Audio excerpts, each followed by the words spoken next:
힘쓰라. 너희를 박해하는 자를 축복하라. 축복하고 저주하지 말라. 즐거워하는 자들과 함께 즐거워하고 우는 자들과 함께 울라.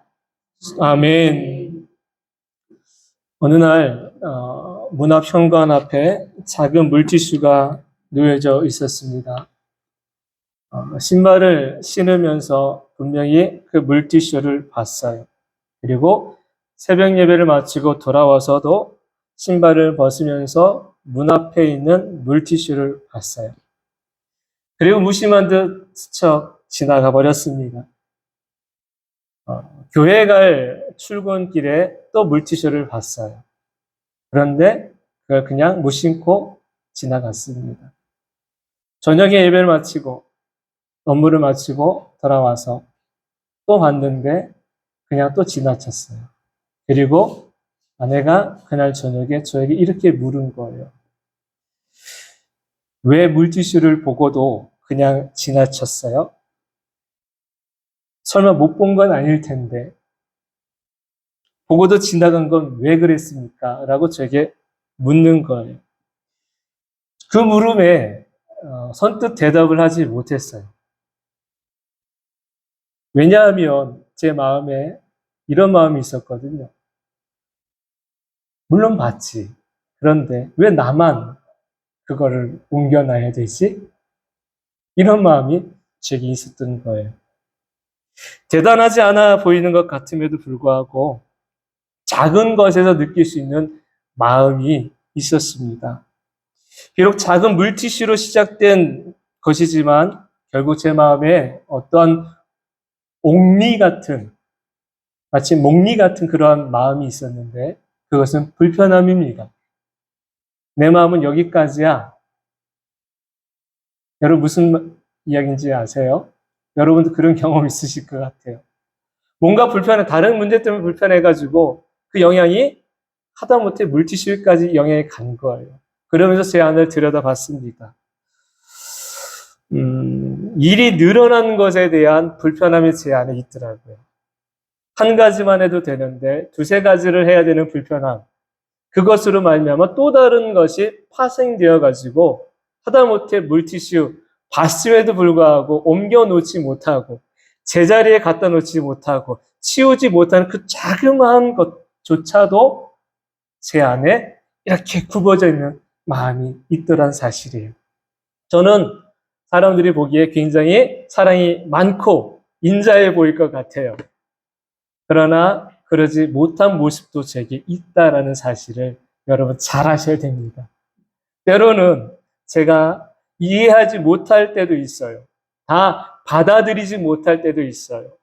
그래서 제 안에 어떻게 나오느냐면 입으로는 아니요라고 말하면서도 행동으로는 그래, 나 불편해 라는 게 그냥 행동으로 드러나게 되는 거예요. 여러분, 우리의 일상생활에서 일어나는 크고 작은 일을 보면서 하나님은 자꾸만 누구를 보게 하시느냐면 나를 보게 하신다는 사실입니다. 지난 한 주간 동안에도 제게 그런 자그마한 사건, 일을 통해 가지고 제 안을 또 들여다본 거예요. 야, 나는 넓은 마음인 줄 알았는데 내가 나 스스로를 속이고 있구나. 나는 넓지 않아. 난 참 좁아. 난 사랑이 많은 줄 알았는데 그러지 않아. 나는 내가 사랑하고 싶은 사람만 사랑하고 있어. 막 들여다보는 거예요. 나는 일을 잘하는 줄 알았는데 그러지 않아. 나는 일을 골라서 해. 나는 예수님만 바라보고 있는 줄 알았는데 그러지 않아. 때때로 내 마음대로 살아. 여러분 어떻습니까? 여러분의 마음, 여러분의 한 주간, 여러분의 삶은 어떠셨나요? 자꾸만 한 주 한 주를 지날 때마다 사건과 문제를 만나게 되고 제 귀에 들려지는 소리를 들을 때마다 점검해 가는 거예요. 아, 나의 부족함이, 나의 연약함이, 나의 부끄러움이 그러면서 하나님 앞에 또다시 나를 비춰보는 거예요. 그러면 하나님은 나를 바라보시면 뭐라고 말씀하실까요? 우리를 바라보시면 뭐라고 그러실까요? 그렇지, 너는 이러해, 너는 이래 라고 하나님도 똑같은 시선을 가지고 우리를 지적을 하실까요? 아니면 그럼에도 불구하고라고 하실까요? 하나님은 저와 여러분을 향해서 늘 언제나 변함없으십니다. 그 변함없으신 말씀 무엇이냐면 그럴지라도 나는 너를 사랑해라는 겁니다. 그럴지라도 나는 너를 버리지 않는다라는 것입니다. 여전히 실수가 많고 부족하지만 연약함이 많지만 허점이 많지만 그럼에도 불구하고 하나님은 당신의 선한 뜻을 당신의 사랑하는 백성을 위해서 이루어 가시는 줄로 믿습니다. 그렇게 이루어 가시려면 나를 어떻게 하실 거냐면 나를 훈련시키시고 다듬으시고 채우셔서 마침내 하나님 나라의 영광을 위하여 쓰임받게 하여 주실 줄로 믿습니다. 저와 여러분이 지난 한 주간을 어떻게 살아왔는가? 내 힘으로 산 것 아님을 먼저 인정하실 수 있어야 됩니다. 내 능력으로 온 것도 아님을 먼저 인정할 수 있어야 됩니다. 그리고 하나님을 바라보면 하나님이 내게 주신 지혜로, 하나님이 내게 주신 기회로, 하나님이 내게 주신 건강으로, 하나님이 내게 주신 능력으로 내가 한 주간을 살아왔음을 알게 될 것입니다. 이때에 우리가 고백해야 될 고백이 있습니다.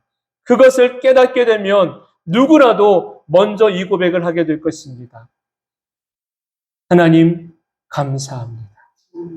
지난 한 주간 지나온 삶이 되돌아보니 하나님의 은혜였음을 알게 되니 감사합니다. 두 번째는요, 하나님 고맙습니다. 하나님 고맙습니다. 하나님 이렇게 부족함에도 불구하고 이렇게 불편한 마음을 가지고 있음에도 불구하고 나를 또다시 다듬어 주시고 사랑해 주시고 품어 주셔서 고맙습니다. 이 고백이 저만의 고백이 아니라 여러분 모두의 함께하는 고백이 되기를 주님의 이름으로 축원합니다. 우리 좌우 앞뒤에 계신 분들에게 한번 이렇게 인사하고요. 소망 중에 즐거워합시다. 한 번 더요. 오늘 은혜 많이 받으세요. 본문의 말씀 로마서 12장 내용은 이러합니다. 로마서 12장은요. 거듭난 하나님의 백성들이 세상에서 어떤 마음가짐과 또한 생활의 모습으로 살아가야 되는지를 우리들에게 알려주고 있는 신앙생활의 지침서라고 할 수 있습니다. 하나님을 믿는 그리스도인들은 세상을 사랑하는 것이 아니라 세상 속에서 구별된 이들로 살아가야 하고 나의 뜻과 계획을 앞세우는 목적이 아니라 하나님의 선하시고 기뻐하시고 온전한 뜻이 무엇인지를 분별하여 살아가는 것, 그것이 그리스도인의 삶의 목적이 되어야 된다는 것을 알려주고 있는 말씀입니다. 이처럼 믿음의 삶은요, 하나님을 영화롭게 하는 것과 하나님의 백성된 이들이 하나가 되어가지고 하나님의 뜻을 온전히 이루어가는 것, 그것이 바로 이 로마서 12장의 말씀의 요지인 것입니다. 그렇게 되기 위해서 그럼 우리는 무엇을 해야 되느냐? 어떻게 해야 되느냐? 방법적인 길을 제시해주고 있는 것도 바로 이 로마서 12장인 것이지요. 사람이 의롭게 되는 것은요, 믿음으로 말미암은 것입니다. 그런데 이 믿음은 무엇을 통해서 일어나게 되고 생성되고 우리 안에서 나타나게 되나요? 바로 말씀을 들음으로입니다. 말씀을 듣고 내가 안에서 믿어 입술로 시인할 때 비로소 그 시인을 통해 내 믿음이 되어진다라는 사실이지요. 저와 여러분은요, 그 믿음 고백을 한 분들입니다. 그렇기 때문에 이 귀한 시간, 복된 시간에 이곳에 나와서 예배를 드리고 있는 거죠. 예배 드리고 있는 모든 사람들을, 예수 믿는 사람들을 일컬어서 성도다라고 말합니다. 거룩한 길을 가는 사람들, 구별된 길을 가는 사람들이 바로 성도인 거예요. 저와 여러분은 그런 면에서 다 어떤 사람들? 구별된 사람들. 구별된 사람들 일컬어서 알곡이라고 말할 수 있습니다. 추수 때에 많은 것을 거둔 다음에 그걸 다 그냥 탈곡하지 않습니다. 채를 통해 가지고 우리 어머니, 할머니 시대에 채로 이렇게 하면서 뭘 해요? 알곡은 남고 쭉정이는 다 바람결에 떨어져 나가지요. 그와 같아요. 저와 여러분 모두는요, 알곡된 신앙을 가지고 하나님을 예배해야 될 줄로 믿습니다. 그러기 위해서는요, 이 교회라는 공동체 안에서 우리가 신앙생활을 할 때 많은 부분이 부딪히게 됩니다. 이건 어쩔 수 없습니다. 부딪힘은 왜 그렇습니까? 나랑 다른 사람들이 있기 때문에. 성향이, 기질이, 성격이, 지혜와 지식이, 삶의 모든 습관과 패턴이 다 다른 거예요. 그러다 보면은 다 부딪힐 수밖에 없어요. 그럼에도 불구하고 하나님은 이 부딪힘 속에서도 하나님의 선하신 뜻을 이루어갈 수 있는 길을 알려주세요. 방법을 알려주세요. 그 말씀이 바로 오늘 말씀 속에 있는 것입니다. 오늘의 말씀을 통해서 저와 여러분 두 가지의 주제를 가지고 함께 나눌 겁니다. 먼저 첫 번째는요, 서로 먼저 하는 것이 필요하다라는 사실입니다. 본문 말씀 10절과 11절을 함께 읽도록 하겠습니다. 시작. 형제를 사랑하여 서로 우애하고 존경하기를 서로 먼저 하며 열심을 품고 주를 섬기라. 아멘. 어린아이가 성인이 되면은요, 키만, 권리만, 의무만 성장하는 것이 아니라 책임감이라는 것이 뒤따르게 됩니다. 처음 우리가 신앙생활을 할 때를 한번 생각해 보세요. 처음 여러분이 신앙생활을 하면 교회에서 엄청난 직분을 주거나 큰 부담을 주지 않습니다. 신앙의 연수가 차고 직분을 맡게 되면 천천히 주의 나라와 교회를 섬기는 기회를 줍니다. 그러면서 그 기회를 통해서 무엇을 얻게 되느냐면 영적 책임감을 갖게 되어지게 돼요. 저와 여러분에게는 누군가에는 영적인 책임감이 있을 것입니다. 그 책임감은 일컬어서 영적 부담감이라고 할 수 있어요. 그것을 통해서 우리는 무엇을 합니까? 하나님의 기뻐하시는 사명을 감당해 가는 거예요. 주님은 우리에게 그 사명을 감당하도록 모든 사람들에게 사명을 주셨어요. 그러면서 무엇을 알게 하셨느냐면 너희가 신앙이 자라고 믿음이 자라고 연수가 차면 이제는 하나님이 기뻐하심이 있는 실천적인 삶의 변화가 일어나야 됨을 알려주셨습니다. 그 중에 한 모습이 뭐냐면 섬김의 삶입니다. 섬김의 삶인데 이 섬김의 삶은 누가 본을 보여주셨어요? 예수님이 본을 보여주신 것이에요.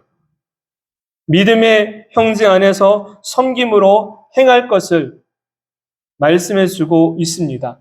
섬긴다라고 하는 말은요, 헬라어로 이렇게 말을 합니다. 디아코니아. 디아코니아, 봉사라는 의미고요. 수고한다라는 의미가 담겨져 있어요.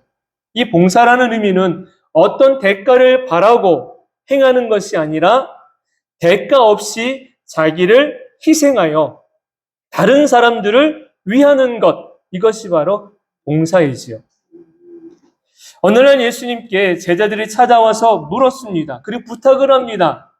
예수님이 이제 왕의 자리에 올라가면 누구는 우편에, 누구는 좌편에 그렇게 제자들이 부탁을 한 거예요. 청탁을 한 거예요. 그러면서 예수님이 그 말씀을, 부탁을 듣고 난 이후에 모든 제자를 불러 모읍니다. 그리고 이렇게 말씀하시는 거예요.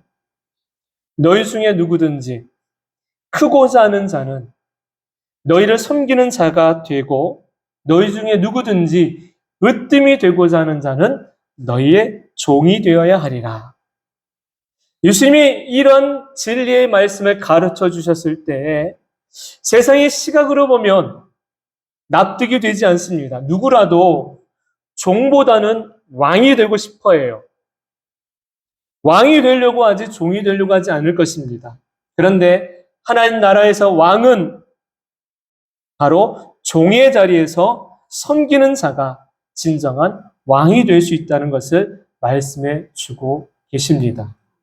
예수님께서도요, 섬김을 받으려고 오신 분이 아니라 오히려 섬기기 위하여 당신이 오셨음을 알려주셨습니다.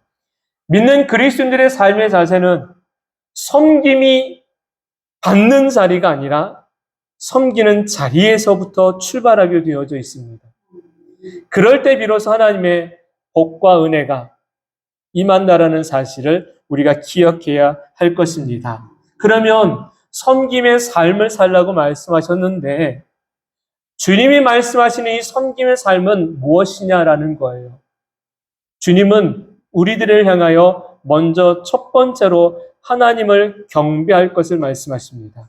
그래서 예배를 말씀하고 있는 거예요. 11절의 말씀 보면 이렇게 나오지요. 부지런하여 게으르지 말고 열심을 품고 주를 섬기라. 여러분, 주를 섬긴다라는 게 어떻게 하면 주를 섬기는 겁니까? 바로 예배를 통해서입니다. 저와 여러분이 예배를 어떻게 준비하고 어떤 마음으로 기다리고 기대하느냐에 따라 달라지게 되어져 있는 것이에요. 우리 주일이니까 그냥 가야지라는 것과 기대하고 기다리는 마음을 가지고 준비하는 것과는 천지 차이인 것입니다. 주중에 예배를 위하여 기도하는 분들과 아이쿠 시간이 이렇게 됐네? 그러면서 허둥지둥거리며 오는 분들하고는요 자세가 달라요. 마음이 달라요. 그리고 하나님을 경외하고 바라보는 그 심령이 다르다라는 사실입니다. 주님은 우리에게 말씀하셨습니다. 부지런하여 게으르지 말고 열심을 품고 주를 섬기라. 다시 말하면 부지런한 마음을 가지고 열심 있는 마음을 가지고 주님 앞에 예배 드리라는 것이에요. 저와 여러분 그렇게 예배하는 예배자가 되기를 소망합니다.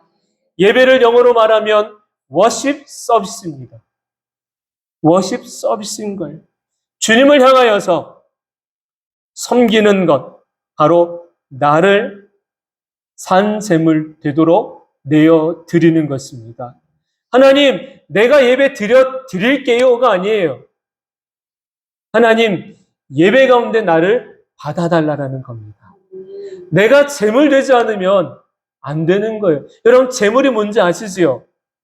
구약시대에 하나님께 예배를 드릴 때에 반드시 제물이 필요합니다. 그 제물은요, 산 제물이 아닙니다. 죽은 제물인 거예요. 다시 말하면 우리가 예배를 통하여 죽어야 되는 거예요. 그럼 뭐가 죽어야 됩니까? 나의 모난 성격이, 의심했던 것이, 불신앙적인 것이, 욕심을 따라 살던 삶이 하나님 앞에서 제물되어 한다라는 사실이에요. 그리고 예배를 통하여서 우리는 어떻게 돼요? 거듭나야 될 줄로 믿습니다. 그래서 어느 분은 이렇게 이야기하세요. 예배는 영적인 목욕탕입니다. 예배는 영적인 목욕탕이라는 사실. 여러분 이해하시지요? 목욕탕 들어갈 때 옷 입고 들어가는 사람 있어요? 없어요? 없어요. 다 벗고 들어가요. 더러운 거 다 벗고 들어갔다 나올 때는요, 깨끗해지는 거예요. 마찬가지입니다. 예배를 통해서 우리는 어떻게 돼요? 지난 한 주간 동안 지었던 모든 영적이고 육적인 죄가 주님 앞에 드려지는 이 예배 시간을 통해서 다시 거듭나고 새로워져 하나님이 기뻐하시는 이들로 새로워지는 삶을 살아가는 것이에요. 이전 것은 지나갔으니 보라 새 것이 되었도다라고 하셨던 말씀이 연말에만 진행되어지는 말씀이 아니라 매일, 매 순간, 매주마다 우리들에게 주신 말씀인 거예요. 이전 것은 지나갔다. 어제도 지나갔고 오늘도 지나갈 거야. 그리고 우리에게 뭐가 임한다? 새날의 은혜가 임하는 줄로 믿습니다. 저와 여러분에게 임하는 이 새날의 은혜가 있기 때문에 우리가 새날을 살아갈 수가 있는 거지요. 어제 무거운 짐을 지고 간다면 우리는 또 오늘도 무거운 짐을 지게 될 거예요. 그럼 어떤 상황이 일어나게 될까요? 짐에 짐을 지고 나면 못 가요. 짐에 눌려서 쓰러지고 맙니다. 그런데 주님은 우리에게 뭐라고 말씀하세요? 그 짐을 내게 다옵니다. 너는 내게 그 짐을 지고 너는 쉼의 길을 가라. 새날의 은혜를 너희는 살라라는 것입니다. 저와 여러분의 마음에 무거운 짐, 그것이 죄로 인한 짐이든지 환경으로 인한 짐이든지 그것을 주님 앞에 내려놓으시기를 바랍니다. 주님은 우리에게 그걸 원하시는 거예요. 그리고 하나님이 주시는 하늘의 복과 말씀의 은혜를 경험하면서 주어진 소망의 날을 살라라는 것이에요. 저와 여러분에게 주신 하루하루의 삶은 소망의 삶인 것을 잊지 마시기 바랍니다. 그래서 우리에게는 그 소망을 향하여 가는 사람들이라는 그 마음을 갖고 하루하루를 살아가야 하는 것이에요. 또한 우리가 예배를 드리려면은요, 하나님을 알아야 됩니다. 하나님을 알지 못하면 우리가 온전하게 하나님을 예배할 수가 없어요. 그럼 우리 하나님을 어떻게 합니까? 하나님이 어떤 분인지, 하나님이 어떤 일을 행하시는 분이신지를 알 수 있는 방법이 무엇입니까? 바로 말씀인 거예요. 말씀을 통하지 않고서는 하나님을 알 수가 없습니다. 그래서 말씀을 읽는 것과 보는 것과 듣는 것이 중요하다라는 사실이에요. 하나님은 말씀을 통하여 당신을 나타내 주셨고 알려주셨고 보여주셨습니다. 그래서 우리가 말씀 듣는 것, 읽는 것, 배우는 것을 외면하지 마시기를 바랍니다. 힘을 다해서 들어야 돼요. 예배를 드려야 되는 거예요. 그럴 때 우리가 하나님을 알아갈 수가 있는 겁니다. 하나님은 우리를 아세요. 서로 알아야지 무엇이 필요한지, 무엇을 해야 될지를 분별할 수가 있는 것입니다. 두 번째는요, 서로 사랑하며 우애하는 삶입니다. 여러분, 주님이 우리에게 주신 계명이 있지요. 두 가지의 계명. 먼저 첫 번째, 위로는 하나님 사랑하는 것과 아래로는 내 이웃을 내 몸과 같이 사랑하라는 것입니다. 하나님 사랑, 이웃 사랑. 여러분, 이웃을 사랑하는 것은요, 나만 전적인 헌신할 것을 요구하는 말씀이 아니에요. 이웃을 사랑해, 전적으로 너는 그냥 헌신만 해, 수고만 해, 그냥 쏟아만 부어 라고 하신 게 아니에요. 만일 전적인 헌신만을 말씀하신 것이라면 우리는 얼마 못 가서 포기하고 말 것입니다. 공급 없이 소비만 있다면 결국 메마른 광야가 되고 말 거예요. 우리는 공급을 받아야 됩니다. 그럼 그 공급을 어디서 받을까요? 하나님이 곁에 두게 하신 사람들을 통해서 공급받고 하나님의 은혜로 공급을 받습니다. 다시 말하면 서로가 공급자가 되고 서로가 섬기는 자, 사랑하는 자가 되어야 한다는 사실이에요.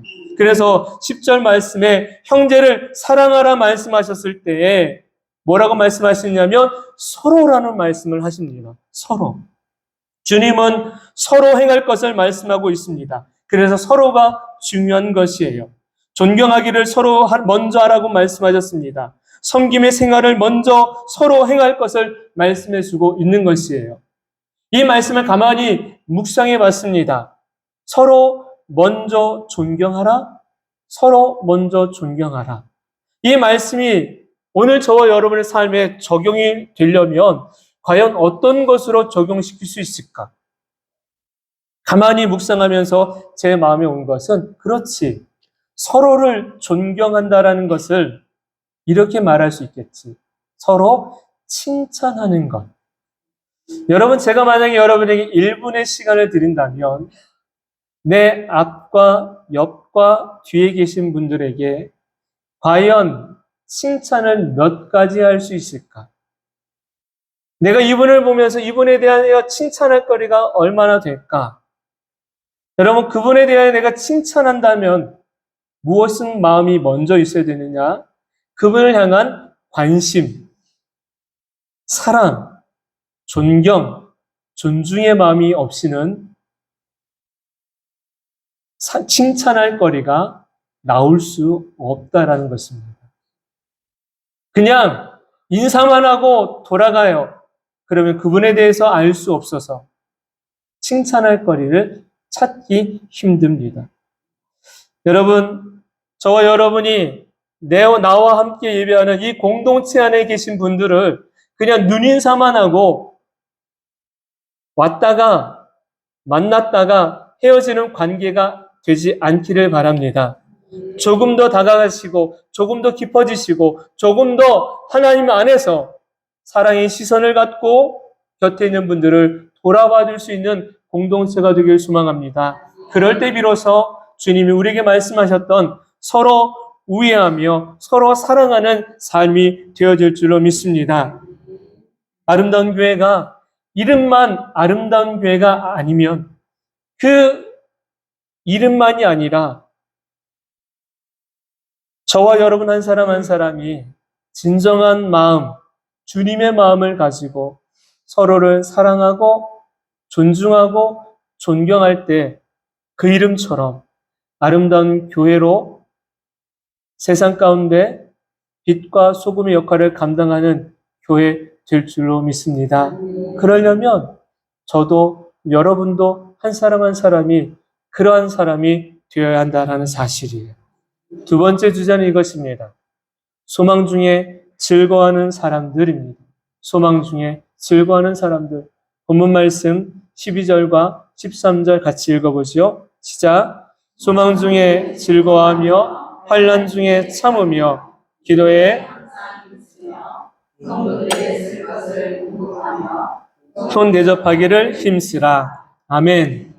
로마서는요, 전반부와 후반부로 나누는데 전반부는 예수 그리스도로 말미암아 여호와 하나님의 은혜를 받을 수 있다는 것. 다시 말하면 바로 구원에 이르는 복음의 말씀이 로마서 전반부에 나옵니다. 그래서 믿음으로 말미암지 않고선 구원을 얻을 수 없다라는 것이고 후반부에 가서는요. 그 믿음을 얻은 자, 구원을 얻은 자 그리스도인이라 말하는 삶의 생활에 대한 지침에 대해서 말씀해 주고 있는 것이 바로 로마서 후반부입니다.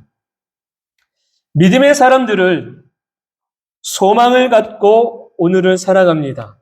바울은 그렇게 고백을 했어요. 상 주시는 이심을 내가 바라봅니다. 라며 그가 고백을 하지요. 다시 말하면 바울에게 있어서 소망은요. 세상이 아니었습니다.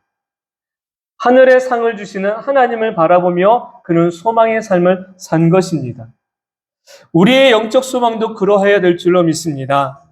여러분에게 세상의 소망을 아예 포기하라는 것 아니에요. 남들처럼 조금 더 부유하게 살고 싶은 것 소망이라 말할 수 있겠지요. 그러나 그것은 시간이 지나가면 사라지고 맙니다. 소멸될 것에 우리의 전적인 소망을 두는 것이 아니라 변하지 않고 영원한 것에 소망을 두라는 것이에요. 그러면 그 소망은 어떤 소망입니까? 하늘에 대한 소망인 것입니다. 잘 기억하세요. 소망은 우연적으로 일어날 수 있는 일에 기대를 갖는 것이 아니에요. 우리가 말하는 소망은 우연히 일어날 것에 대해서 기대를 갖고 품는 것이 아니라는 것입니다. 소망은 이미 보증된 일에 대한 기대를 말합니다. 소망은요, 이미 보증되어져 있는 일에 대한 기대가 소망인 거예요. 저에게 이런 경험이 있었습니다. 2010년에 제가 대학원 다닐 때 동기 전도사님 중 한 분이 말기암에 걸리셨어요. 40대 중반의 나이셨죠. 아주 체구도 크고 건강한 분이셨는데 남자분이세요. 그런데 그분이 말기암에 걸리셨던 거예요. 마지막 병원에 병문안을 가게 됐습니다. 인사를 하기 위해서 몇몇 동기 전도사님들과 함께 찾아갔을 때 저는 깜짝 놀랐어요. 왜 놀랐는가 하니까 그렇게 건강하고 멋있던 분이셨는데 몇 개월 사이에 정말 못 알아볼 정도로 말라신 거예요.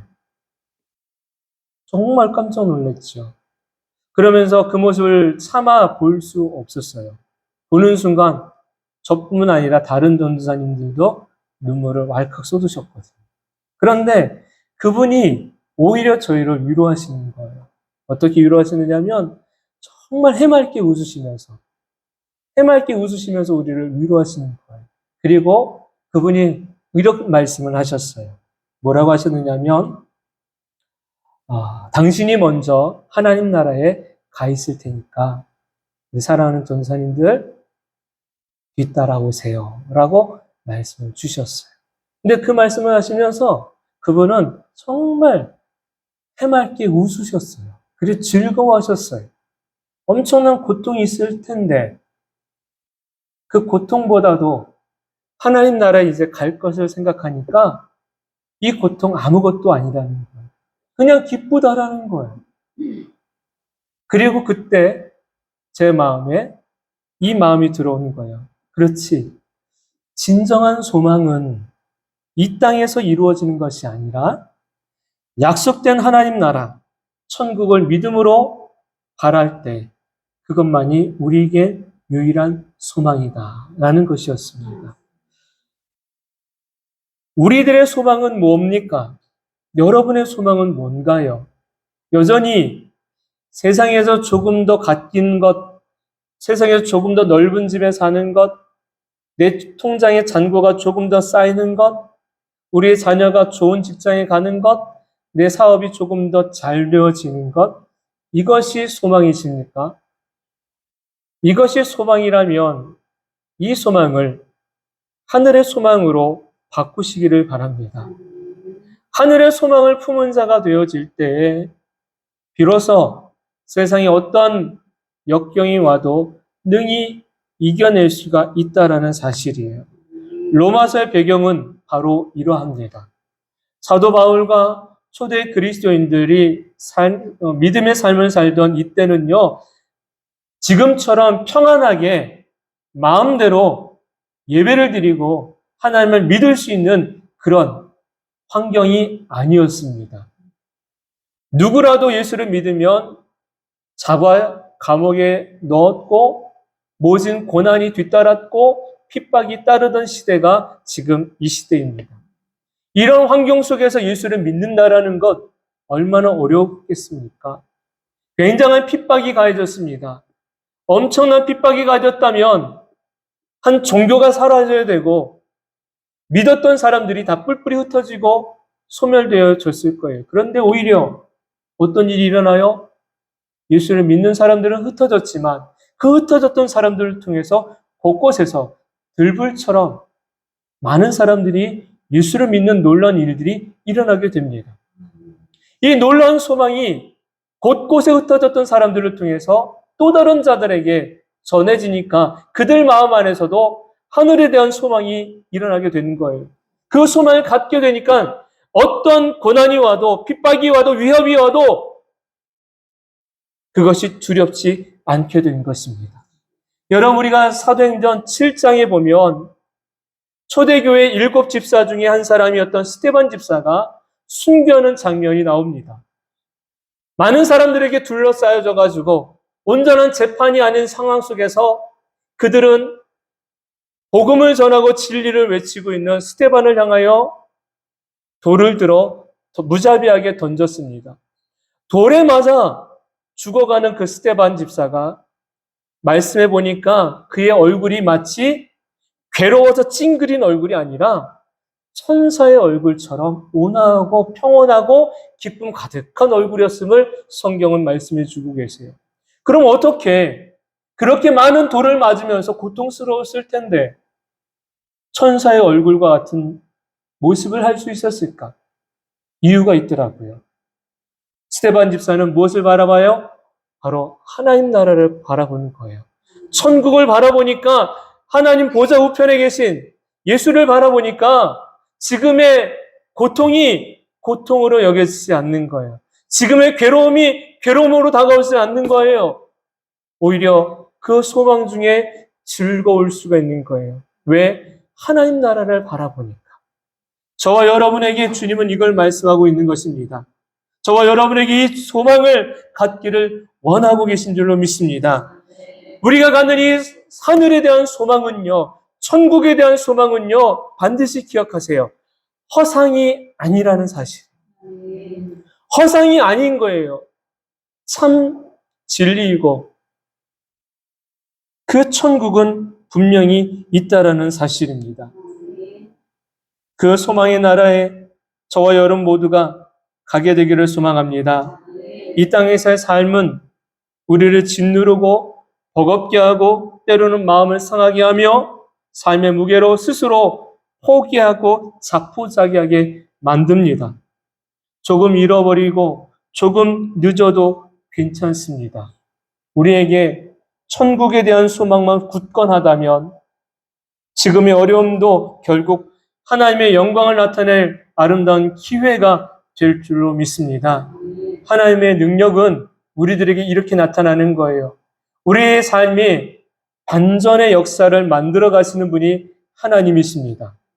내 삶의 반전을 기대하며 하루하루를 사는 저와 여러분 되기를 소망합니다. 여호수아 14장에 갈렙이라는 인물이 나오지요. 그 갈렙이 정복전쟁이 끝나갈 때쯤 돼서 땅을 배분해 갈 때에 가장 먼저 손들고 요구한 땅이 있었습니다. 그 땅이 헤브론이라는 땅입니다. 그 헤브론 땅에는 가장 강한 민족, 아낙 자손들이 이미 살고 있었어요. 그런데 이 땅을 갈렙이 요구해요. 모르고 요구한 게 아닙니다. 압니다. 그런데 왜 요구를 합니까? 그 갈렙에게는 하나님의 약속된 소망이 선명히 있었던 거예요. 아무리 강한 민족이 그 땅에 살아도 하나님은 이 땅을 내게 주실 거야 라는 소망. 아무리 강한 무기를 가지고 있어도 하나님은 능히 그곳에 있는 사람들을 몰아내시고 이 땅을 내게 주실 거에 대한 그 선명한 소망이 그 안에 있으니까 그의 나이가 85세거든요. 85세가 되어도 여전히 난 싸울 수 있다는 거예요. 그럼에도 불구하고 하나님이 주신 능력을, 소망을 잃어버리지 않으니까 하나님이 어떤 은혜를 주시느냐? 다른 지파들이 다 땅을 분배받았을 때에 그 분배받았던 지파들의 땅은 얼마 못 가서 다 빼앗겨 버려요. 잃어버려요. 그런데 갈렙의 후손들에게는 그 헤브론 땅이 영원토록 그의 후손들에게 임하는 축복을 얻게 됩니다. 소망이 있느냐 없느냐, 약속을 사모하느냐 사모하지 않느냐에 따라 결과는 달라지게 되어져 있습니다.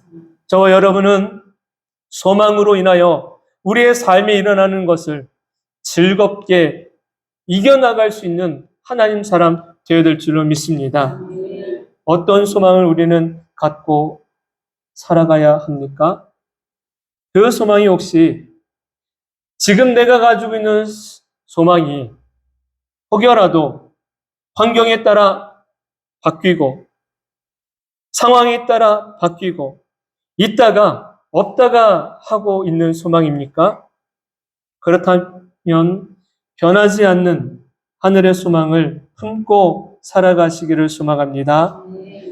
세상의 소망은 이루어지면 허무해지고 사라지지만 하늘의 소망은 넘어진 자를 다시 일으키시고 절망에 빠진 자에게 희망을 주는 능력이 있다는 사실을 잊지 마시기 바랍니다. 예수 그리스도가 우리의 영원한 소망이 희망이 되어주신 것처럼 저와 여러분의 천국을 향한 소망을 오늘도 품고 매일매일의 삶을 살아가는 아름다운 성도들 모두가 되기를 주님의 이름으로 축원합니다. 우리 시간에 함께 찬송하려고 합니다. 하나님은 언제나 나를 위해 일하시고 나를 통해 일하실 것입니다.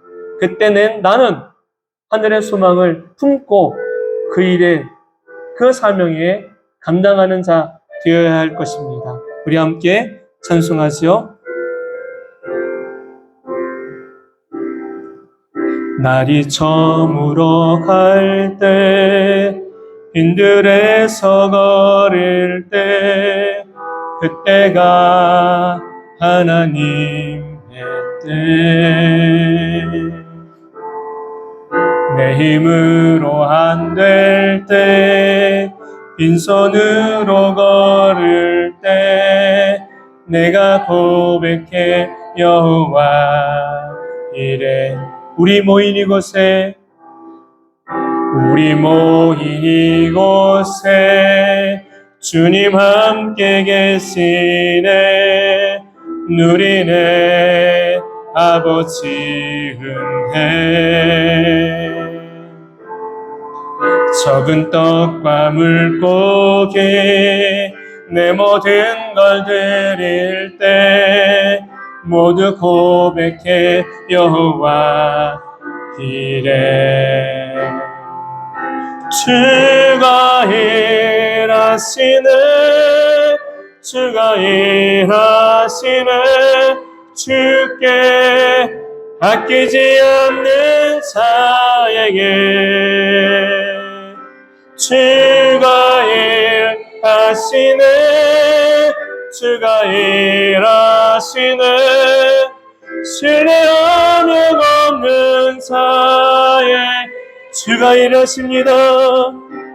주가 일하시네. 주가 일하시네.